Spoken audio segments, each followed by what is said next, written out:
কি হলো? দেখো আমাদের বাড়ি ছাগল ঢুকে গেছে। কয় ছাগল ঢুকেছে? ওই দেখো চলে আসছে এই তো আনলাম। সব মিথ্যা কথা। আরে না এদিকে আসতে আপনি ওই দেখো ওখান দিয়ে যাচ্ছে। কই দেখি দেখি তুমি তো কোথায়? দেখতেই পেলে না। কোথায় ছাগল? ছাগল তো চলে গেল, তাড়িয়ে দিলাম। এখানে বাড়িতে ছাগল ঢুকে গেল একটা সাহস। আবার জানো কি হয়েছে? কি হয়েছে বল? বাবা বিড়াল, এ পুকু বিড়াল বাচ্চাটাকে ধরে নিয়ে আয় এদিকে। দেখ তুই তো বিড়াল ধরতে ভয় পাস, দেখ পুকু কত সুন্দর করে। হ্যাঁ বিড়ালটা তো সে বুঝি আমাদের বাড়ি এ ধরে নিয়ে আয়, এখানে ধরে নিয়ে আসো। তুমি ভালো করে ধরো, ভালো করে না, ভালো করে ধরো।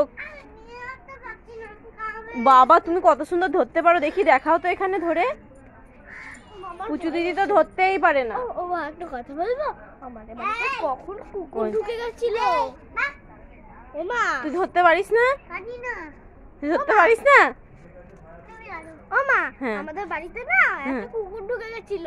দিয়ে কি করলি কুকুরটাকে? কুকুরটা চলে গেছিল তো, দিয়ে পায়ের ছাপ পেয়েছি, পায়ের ছাপ। ও পায়ের ছাপ পেয়েছিস? হ্যাঁ। ওই তো বিড়ালটা কি সুন্দর বসে আছে রোদে। ও রোদ পোয়াচ্ছে। এই দে রোদ পোয়াচ্ছে। কি সুন্দর বিড়াল, কিউট একদম।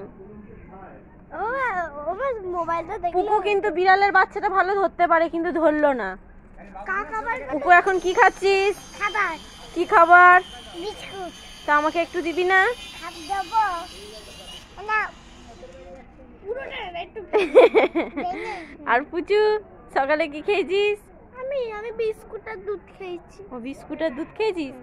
আর পুকু পুকু সকালবেলা কি খেয়েছিস? ও এখন খাবার খাচ্ছে সকাল ও তুই এখনই খাচ্ছিস? একটা জিনিস দিলে নিজেই ছেড়ে একবার গপ করে খেয়ে।